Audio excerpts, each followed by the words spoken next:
Hello বন্ধুরা, সবাইকে জানাই শুভ সকাল।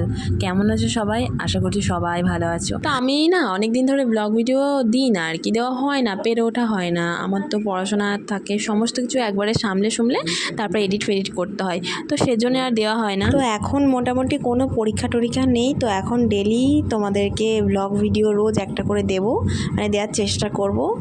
তো দেখো আজকের ভিডিওটা পুরো একদম বাসি বিছানা থেকে করেছি।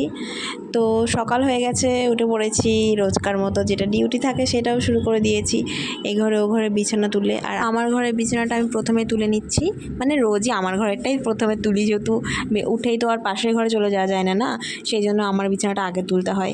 তো তারপর আমি জানলার পর্দাটা ঠিক করে নিচ্ছিলাম আর জানলাটা খুলে দিলাম। আমি আসলে না দুটো পাল্লাই বন্ধ করেছি, যত গরমই হোক না কেন, কারণ আমাদের ঘরটা রাস্তার সাইডে, তো সেই জন্য মা বলে কি দুটো পাল্লাই বন্ধ করে শুবি।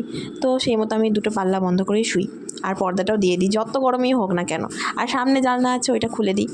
তো বিছানাটা আমি ছেড়ে নিচ্ছিলাম তারপর। আর যত গরমই হোক আমার একটা চাদর লাগবেই, কারণ ভোরের দিকে আমার শীত করে, মানে যতই গরম পড়ুক না কেন ভোরের দিকে হালকা হালকা শীত করবেই। তো সেই জন্য আর কি চাদরটা ইউজ করা। তো চাদরটা গুছিয়ে নেব এবার, আর বিছানাও গোছানো প্রায় কমপ্লিট। তারপরে একটু চলে যাব রাস্তায়, ব্রাশ করতে করতে আমি রোজই একটু হাঁটাহাঁটি করি রাস্তায়।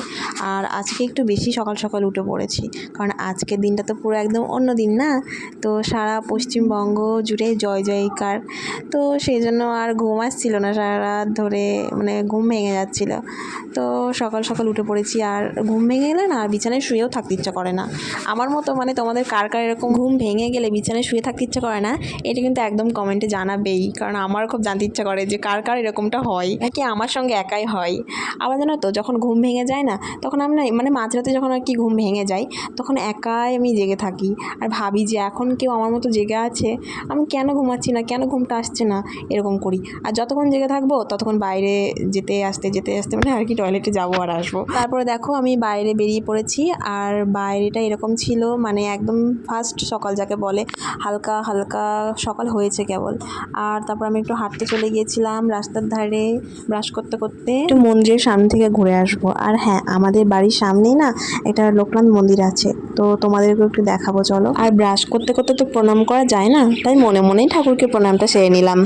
আর দেখো কত লোক দাঁড়িয়েছিল, মানে ওরা আর কি হাঁটতে বেরোয় আমাদের মেন রোডে আর কি। আর এই দেখো কথা বলতে বলতে চলে আসলাম একদম মন্দিরের সামনে, আর মন্দিরের সামনে দিয়ে রোডটা। তো তারপর আমি এসে মুখ হাত পা ধুয়ে, মানে বাড়িতে এসে মুখ হাত পা ধুয়ে ছাদে চলে গিয়েছিলাম। আসলে রোজই সকালবেলা এই গাছগুলোর সঙ্গে দেখা না করলে আমার মনটা ভালো হয় না, তো ফুলগুলো দেখে মনটা পুরো ফ্রেশ হয়ে গেল সকাল সকাল। আর সূর্যি মামা তেমন ওঠেই নি, একদম হালকা হালকা উঠেছে। এখানে না একটা অদ্ভুত ঘটনা আছে জানো তো, এটা কি তোমাদের সঙ্গে হয় এটা বলবে তো। মানে তোমাদের বাড়িতে এই যে এই ধরনের পঞ্চমুখী জবা থাকলে ওটা কি কুড়িতেই ঝরে যায় নাকি ফোটে? আমাদের বাড়িতে আজ পর্যন্ত কিন্তু কোনো ফুলই মানে হয়নি আর কি, আপাতত কুড়ি এসেছে, তো ওটা একটুখানি মুখটা খুলতে খুলতেই ঝরে পড়ে যায়। এটা কেন হয় আমরা কিছুতেই বুঝতে পারি না। আর আমাদের ছাদে না আগে অনেক গাছ ছিল, এখন আর সেই পরিমাণে গাছ নেই। আর এটা হচ্ছে টাইম ফুল গাছ, তো এটা ঠিক বেলা 12টার সময় ফুলটা ফোটে, আর বিকেল 4টের মধ্যে আবার হয়ে যায়, মরে যায়, শুকিয়ে যায় আর কি। আর এগুলো হচ্ছে, আমরা তো জানোই যে আমরা কাঁসার গ্লাস তৈরি করি, তো সেইগুলোর জন্যই আর কি ছাঁচ, এটা মাটির ছাঁচ, এর ভিতরে কাঁসা দেওয়া হবে, তারপরে ওটাকে পুড়িয়ে শক্ত করতে হবে। আর এই যে দেখো নিম ফুল গাছটায় কত ফুল এসেছে, তাই না? কেবল ধরেছে ফুল আসাটা। আর এই নিম ফুলের বড়াও খেতে দেখেছি আমি অনেককে, আমরা যদিও আজ পর্যন্ত খাইনি, সবাই বলে নাকি অনেক ভালো লাগে, তো একদিন ট্রাই করব দেখি। আর বেশি দেরি করবো না আর কি, বেশি দেরি হলে না নিম ফুলগুলো কেমন একটু কালো কালো হয়ে যায়, মানে পচে যায় আর কি, সেই জন্য টাটকা টাটকাই বড়াটা করে খেয়ে নেব, দেখবো কেমন লাগে আর কি। আর এই যে এগুলো হচ্ছে শুকনো ছাঁচ, মানে ছাঁচটাকে তবে পালিশ করতে হয়, তো এগুলো পালিশ করা ছাঁচ, আর যেগুলো আছে দেখলে ওগুলো পালিশ টালিশ করে একদম বেঁধে রেখেছে। আর তারপরে আমি নেমে পড়েছিলাম, তারপরে যেটা ডিউটি আমার রোজকার সেটা করতে চলে গিয়েছিলাম, চাটা করেছিলাম। আর এই যে কথা বলতে বলতে ভোলানাথের দর্শন করিয়ে দিই তোমাদের সকাল সকাল।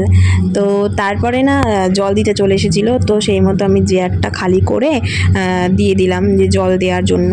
আর আসলে কালকে একটু জল ছিল, বেঁচে গেছিলো আর কি, তো সেইটাই আর কি ঢেলে অন্য পাত্রে রেখে আমি জারটা খালি করে দিয়েছিলাম। তো দেখো তোমরা দেখতে পাবে যে জলটা দিয়ে যাবে। তারপর আমি একটু ঘরে চলে গিয়েছিলাম, আর ঘরে গিয়ে দেখি কি কাণ্ড, মানে আমার ভাই পড়তে গিয়েছে, তো মানে সব বইগুলো বিছানার মধ্যে ছড়িয়ে ছিটিয়ে গিয়েছে। এই নিজের বই একটু নিজে সামলেও রাখতে পারে না, কি বলবো। তো সেই জন্য আমি তার বইগুলো, মানে আমার ভাইয়ের বইগুলো গুছিয়ে নিলাম, গুছিয়ে নিয়ে তারপর সুন্দর করে রেখে দিলাম।